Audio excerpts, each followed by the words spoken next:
ಬಿಜೆಪಿಯವರು ಸರಿಯಾಗಿ ಹೋರಾಟವನ್ನು ಮಾಡಬೇಕು. ಹೋರಾಟ ಮಾಡಿದರೆ ಆ ಪೊಲೀಸರು ಸಸ್ಪೆಂಡ್ ಆಗ್ತಾರೆ. ಯಾರು ಸಿಟಿ ರವಿ ಅವರನ್ನ ಎತ್ತಾಕೊಂಡು ಊರೆಲ್ಲ ಸುತ್ತಾಡಿಸಿದ್ರಲ್ಲ ಅವರು ಹಾಸನದಲ್ಲಿ ಹಿಂಗಂತ ಹೇಳಿದ್ದು ಕೇಂದ್ರ ಸಚಿವ ಕುಮಾರಸ್ವಾಮಿ.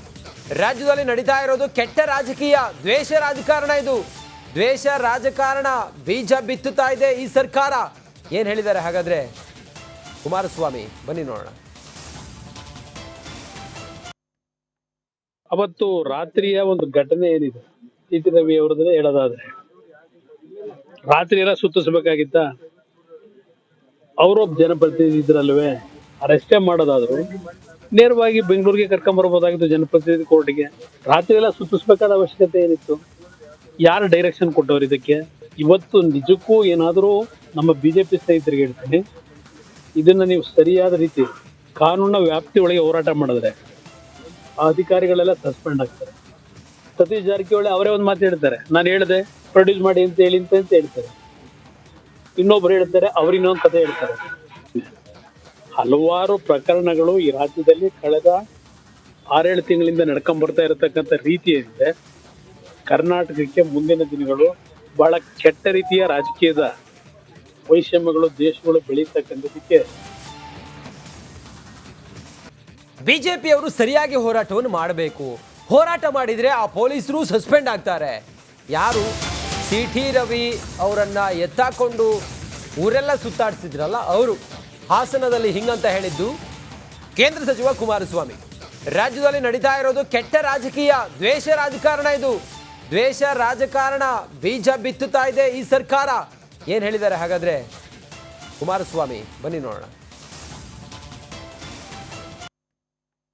ಅವತ್ತು ರಾತ್ರಿಯ ಒಂದು ಘಟನೆ ಏನಿದೆ ಸಿಟಿ ರವಿ ಅವರದ್ರೆ ಹೇಳೋದಾದ್ರೆ, ರಾತ್ರಿ ಎಲ್ಲ ಸುತ್ತಿಸ್ಬೇಕಾಗಿತ್ತ, ಅವರು ಜನಪ್ರತಿನಿಧಿ ಇದ್ರಲ್ವೇ, ಅರೆಸ್ಟೇ ಮಾಡೋದಾದ್ರು ನೇರವಾಗಿ ಬೆಂಗಳೂರಿಗೆ ಕರ್ಕೊಂಡ್ಬರ್ಬೋದಾಗಿತ್ತು ಜನಪ್ರತಿನಿಧಿ ಕೋರ್ಟ್ಗೆ. ರಾತ್ರಿ ಎಲ್ಲ ಸುತ್ತಿಸ್ಬೇಕಾದ ಅವಶ್ಯಕತೆ ಏನಿತ್ತು? ಯಾರು ಡೈರೆಕ್ಷನ್ ಕೊಟ್ಟವ್ರು ಇದಕ್ಕೆ? ಇವತ್ತು ನಿಜಕ್ಕೂ ಏನಾದರೂ ನಮ್ಮ ಬಿಜೆಪಿ ಸ್ನೇಹಿತರಿಗೆ ಹೇಳ್ತೀನಿ, ಇದನ್ನ ನೀವು ಸರಿಯಾದ ರೀತಿ ಕಾನೂನಿನ ವ್ಯಾಪ್ತಿ ಒಳಗೆ ಹೋರಾಟ ಮಾಡಿದ್ರೆ ಆ ಅಧಿಕಾರಿಗಳೆಲ್ಲ ಸಸ್ಪೆಂಡ್ ಆಗ್ತಾರೆ. ಸತೀಶ್ ಜಾರಕಿಹೊಳಿ ಅವರೇ ಒಂದು ಮಾತು ಹೇಳ್ತಾರೆ, ನಾನು ಹೇಳಿದೆ ಪ್ರೊಡ್ಯೂಸ್ ಮಾಡಿ ಅಂತ ಹೇಳಿ ಅಂತ ಹೇಳ್ತಾರೆ. ಇನ್ನೊಬ್ರು ಹೇಳ್ತಾರೆ, ಅವ್ರು ಇನ್ನೊಂದು ಕಥೆ ಹೇಳ್ತಾರೆ. ಹಲವಾರು ಪ್ರಕರಣಗಳು ಈ ರಾಜ್ಯದಲ್ಲಿ ಕಳೆದ 6-7 ತಿಂಗಳಿಂದ ನಡ್ಕೊಂಡ್ ಬರ್ತಾ ಇರತಕ್ಕಂಥ ರೀತಿ ಏನಿದೆ, ಕರ್ನಾಟಕಕ್ಕೆ ಮುಂದಿನ ದಿನಗಳು ಬಹಳ ಕೆಟ್ಟ ರೀತಿಯ ರಾಜಕೀಯದ ವೈಷಮ್ಯಗಳು, ದೇಶಗಳು ಬೆಳೀತಕ್ಕಂಥದಕ್ಕೆ ಬಿಜೆಪಿಯವರು ಸರಿಯಾಗಿ ಹೋರಾಟವನ್ನು ಮಾಡಬೇಕು. ಹೋರಾಟ ಮಾಡಿದರೆ ಆ ಪೊಲೀಸರು ಸಸ್ಪೆಂಡ್ ಆಗ್ತಾರೆ. ಯಾರು ಸಿಟಿ ರವಿ ಅವರನ್ನ ಎತ್ತಾಕೊಂಡು ಊರೆಲ್ಲ ಸುತ್ತಾಡಿಸಿದ್ರಲ್ಲ ಅವರು ಹಾಸನದಲ್ಲಿ ಹಿಂಗಂತ ಹೇಳಿದ್ದು ಕೇಂದ್ರ ಸಚಿವ ಕುಮಾರಸ್ವಾಮಿ. ರಾಜ್ಯದಲ್ಲಿ ನಡೀತಾ ಇರೋದು ಕೆಟ್ಟ ರಾಜಕೀಯ, ದ್ವೇಷ ರಾಜಕಾರಣ. ಇದು ದ್ವೇಷ ರಾಜಕಾರಣ ಬೀಜ ಬಿತ್ತುತ್ತಾ ಇದೆ ಈ ಸರ್ಕಾರ. ಏನು ಹೇಳಿದ್ದಾರೆ ಹಾಗಾದ್ರೆ ಕುಮಾರಸ್ವಾಮಿ, ಬನ್ನಿ ನೋಡೋಣ. ಅವತ್ತು ರಾತ್ರಿಯ ಒಂದು ಘಟನೆ ಏನಿದೆ ಸಿಟಿ ರವಿ ಅವರದ್ರೆ ಹೇಳೋದಾದ್ರೆ, ರಾತ್ರಿ ಎಲ್ಲ ಸುತ್ತಿಸ್ಬೇಕಾಗಿತ್ತ, ಅವರು ಜನಪ್ರತಿನಿಧಿ ಇದ್ರಲ್ವೇ, ಅರೆಸ್ಟೇ ಮಾಡೋದಾದ್ರು ನೇರವಾಗಿ ಬೆಂಗಳೂರಿಗೆ ಕರ್ಕೊಂಡ್ಬರ್ಬೋದಾಗಿತ್ತು ಜನಪ್ರತಿನಿಧಿ ಕೋರ್ಟ್ಗೆ. ರಾತ್ರಿ ಎಲ್ಲ ಸುತ್ತಿಸ್ಬೇಕಾದ ಅವಶ್ಯಕತೆ ಏನಿತ್ತು? ಯಾರು ಡೈರೆಕ್ಷನ್ ಕೊಟ್ಟವ್ರು ಇದಕ್ಕೆ? ಇವತ್ತು ನಿಜಕ್ಕೂ ಏನಾದರೂ ನಮ್ಮ ಬಿಜೆಪಿ ಸ್ನೇಹಿತರಿಗೆ ಹೇಳ್ತೀನಿ, ಇದನ್ನ ನೀವು ಸರಿಯಾದ ರೀತಿ ಕಾನೂನಿನ ವ್ಯಾಪ್ತಿ ಒಳಗೆ ಹೋರಾಟ ಮಾಡಿದ್ರೆ ಆ ಅಧಿಕಾರಿಗಳೆಲ್ಲ ಸಸ್ಪೆಂಡ್ ಆಗ್ತಾರೆ. ಸತೀಶ್ ಜಾರಕಿಹೊಳಿ ಅವರೇ ಒಂದು ಮಾತು ಹೇಳ್ತಾರೆ, ನಾನು ಹೇಳಿದೆ ಪ್ರೊಡ್ಯೂಸ್ ಮಾಡಿ ಅಂತ ಹೇಳಿ ಅಂತ ಹೇಳ್ತಾರೆ. ಇನ್ನೊಬ್ರು ಹೇಳ್ತಾರೆ, ಅವ್ರು ಇನ್ನೊಂದು ಕಥೆ ಹೇಳ್ತಾರೆ. ಹಲವಾರು ಪ್ರಕರಣಗಳು ಈ ರಾಜ್ಯದಲ್ಲಿ ಕಳೆದ 6-7 ತಿಂಗಳಿಂದ ನಡ್ಕೊಂಡ್ ಬರ್ತಾ ಇರತಕ್ಕಂಥ ರೀತಿ ಏನಿದೆ, ಕರ್ನಾಟಕಕ್ಕೆ ಮುಂದಿನ ದಿನಗಳು ಬಹಳ ಕೆಟ್ಟ ರೀತಿಯ ರಾಜಕೀಯದ ವೈಷಮ್ಯಗಳು, ದೇಶಗಳು ಬೆಳೀತಕ್ಕಂಥದಕ್ಕೆ ಬಿಜೆಪಿಯವರು ಸರಿಯಾಗಿ ಹೋರಾಟವನ್ನು ಮಾಡಬೇಕು. ಹೋರಾಟ ಮಾಡಿದರೆ ಆ ಪೊಲೀಸರು ಸಸ್ಪೆಂಡ್ ಆಗ್ತಾರೆ. ಯಾರು ಸಿಟಿ ರವಿ ಅವರನ್ನ ಎತ್ತಾಕೊಂಡು ಊರೆಲ್ಲ ಸುತ್ತಾಡಿಸಿದ್ರಲ್ಲ ಅವರು ಹಾಸನದಲ್ಲಿ ಹಿಂಗಂತ ಹೇಳಿದ್ದು ಕೇಂದ್ರ ಸಚಿವ ಕುಮಾರಸ್ವಾಮಿ. ರಾಜ್ಯದಲ್ಲಿ ನಡೀತಾ ಇರೋದು ಕೆಟ್ಟ ರಾಜಕೀಯ, ದ್ವೇಷ ರಾಜಕಾರಣ. ಇದು ದ್ವೇಷ ರಾಜಕಾರಣ ಬೀಜ ಬಿತ್ತುತ್ತಾ ಇದೆ ಈ ಸರ್ಕಾರ. ಏನು ಹೇಳಿದ್ದಾರೆ ಹಾಗಾದ್ರೆ ಕುಮಾರಸ್ವಾಮಿ, ಬನ್ನಿ ನೋಡೋಣ.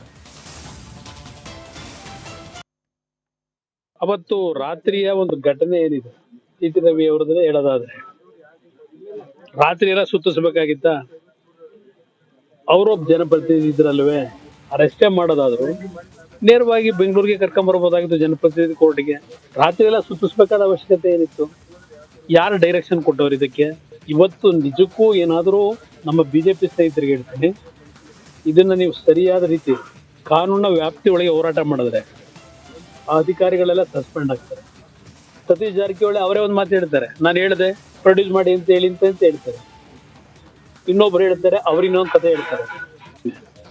ಹಲವಾರು ಪ್ರಕರಣಗಳು ಈ ರಾಜ್ಯದಲ್ಲಿ ಕಳೆದ 6-7 ತಿಂಗಳಿಂದ ನಡ್ಕೊಂಡ್ಬರ್ತಾ ಇರತಕ್ಕಂಥ ರೀತಿ ಏನಿದೆ, ಕರ್ನಾಟಕಕ್ಕೆ ಮುಂದಿನ ದಿನಗಳು ಬಹಳ ಕೆಟ್ಟ ರೀತಿಯ ರಾಜಕೀಯದ ವೈಷಮ್ಯಗಳು ದೇಶಗಳು ಬೆಳೀತಕ್ಕಂಥದಕ್ಕೆ ಅದು ಅವರ ಮುಖವಾಡ, ಗೋಮುಖ ವ್ಯಾಘ್ರಗಳು ಇವರೆಲ್ಲ.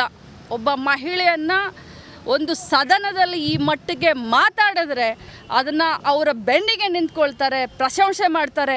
ಯಾರಾದರೂ ಒಬ್ಬರು ಅದನ್ನು ಖಂಡನೆ ಮಾಡಿದ್ರ? ಒಬ್ರು ಯಾರಾದರೂ ಅದನ್ನು ಕ್ಷಮೆ ಕೇಳಿದ್ರ? ಏನಾಗಿದೆ ಅವ್ರಿಗೆ ಗಾಯ? ಎಷ್ಟಾಗಿದೆ ಗಾಯ? ಎಷ್ಟು ಹೊಲಿಗೆ ಬಿದ್ದಿದ್ದಾವೆ ಅವ್ರಿಗೆ? ಪಟ್ಟಿ ಸುತ್ಕೊಳ್ತಾರಾ? ಏನು ಬೇರೆಯವ್ರ ಕಣ್ಣಿಗೆ ಪಟ್ಟಿ ಕಟ್ಟದೇನಂತ ತಿಳ್ಕೊಂಡಿದ್ದೀರಾ ನೀವು? ಸಿಟಿ ರವಿ ಅವರೇ, ನೀವು ನನಗೆ ಆ ಪದವನ್ನು ಬಳಸಿದ್ದೀರಾ, ಅದರಿಂದ ಇವತ್ತು ನನ್ನ ಮನ ನೊಂದಿದೆ. ಆದರೆ ಇಂಥ 100 ಸಿಟಿ ರವಿಯನ್ನು ಎದುರಿಸ್ತೀನಿ. ಏನಾಗಿದೆ? ನನ್ನ ಹತ್ರ ಕೂಡ ಸಾಕ್ಷಿ ಇದೆ, ನಾನು ಕೂಡ ಸಾಕ್ಷಿಯನ್ನು ರಿಲೀಸ್ ಮಾಡ್ತೀನಿ. ಯಾವುದೇ ಕಾರಣಕ್ಕೂ ಸಿಟಿ ರವಿ ಅವರನ್ನ ಕ್ಷಮಿಸುವಂಥ ಪ್ರಮೇಯನೇ ಇಲ್ಲ. ನಾನು ಹೋರಾಟ ಮಾಡ್ತೀನಿ. ಇಡೀ ಮಹಿಳಾ ಕುಲಕ್ಕೆ ಏನು ಅವರು ಇವತ್ತು ಅನ್ಯಾಯ ಮಾಡಿದ್ದಾರೆ, ಈ ಪದವನ್ನು ಬಳಸಿದ್ದಾರೆ, ಅವರಿಗೆ ಶಿಕ್ಷೆ ಆಗುವವರೆಗೂ ಈ ಲಕ್ಷ್ಮೀ ಹೆಬ್ಬಾಳ್ಕರ್ ಸುಮ್ಮನೆ ಕೂರೋದಿಲ್ಲ ಅಂತ ಹೇಳಲಿಕ್ಕೆ ಬಯಸ್ತೇನೆ. ನನ್ನ ಹತ್ರ ಕೂಡ ಸಾಕ್ಷಿ ಇದೆ, ನಾನು ಕೂಡ ಸಾಕ್ಷಿಯನ್ನು ರಿಲೀಸ್ ಮಾಡ್ತೀನಿ. ಯಾವುದೇ ಕಾರಣಕ್ಕೂ ಸಿಟಿ ರವಿ ಅವರನ್ನ ಕ್ಷಮಿಸುವಂಥ ಪ್ರಮೇಯನೇ ಇಲ್ಲ. ನಾನು ಹೋರಾಟ ಮಾಡ್ತೀನಿ. ಇಡೀ ಮಹಿಳಾ ಕುಲಕ್ಕೆ ಏನು ಅವರು ಇವತ್ತು ಅನ್ಯಾಯ ಮಾಡಿದ್ದಾರೆ, ಈ ಪದವನ್ನು ಬಳಸಿದ್ದಾರೆ, ಅವರಿಗೆ ಶಿಕ್ಷೆ ಆಗುವವರೆಗೂ ಈ ಲಕ್ಷ್ಮೀ ಹೆಬ್ಬಾಳ್ಕರ್ ಸುಮ್ಮನೆ ಕೂರೋದು. ಬಾಯಿ ತೆಗೆದ್ರೆ ರಾಮ ರಾಮ ರಾಮ ಅಂತ ಹೇಳುವಂಥ ಬಿ ಜೆ ಪಿಗೆ ಇವತ್ತು ನಾಚಿಕೆ ಆಗಬೇಕು. ಹೇಳಿದ್ದು ಅವರು, ಅನಿಸ್ಕೊಂಡವಳು ನಾನು. ಇವತ್ತು ಇಡೀ ರಾಜ್ಯದಲ್ಲಿ ಹಾರ ತುರಾಯಿ ಹಾಕಿ ವೈಭವೀಕರಣ ಮಾಡಿಸ್ಕೊಳ್ತಾ ಇದ್ದಾರೆ ಸಿ ಟಿ ರವಿ ಅವರು. ಅವರಿಗೆ ಆತ್ಮಸಾಕ್ಷಿ ಅಂತ ಏನಾದರೂ ಇದ್ದರೆ, ಅವರು ತಾಯಿಯ ಮಗ ಆಗಿದ್ದರೆ, ಅವರ ಹೆಂಡತಿ ಇದ್ದರೆ ಅವ್ರಿಗಾದರೂ ಅಟ್ಲೀಸ್ಟ್ ಹೇಳಬೇಕು. ಅವರಿಗೆ ಅಪರಾಧಿ ಭಾವನೆ ಕಾಡ್ತಾ ಇದೆ. ಆದರೆ ಒಂದು ಮಾತನ್ನು ತಮ್ಮ ಮುಖಾಂತರ ಹೇಳಲಿಕ್ಕೆ ಬಯಸ್ತೇನೆ. ನಿಜ, ನನಗೆ 2 ದಿನ ಬಹಳಷ್ಟು ಆಘಾತವಾಗಿತ್ತು.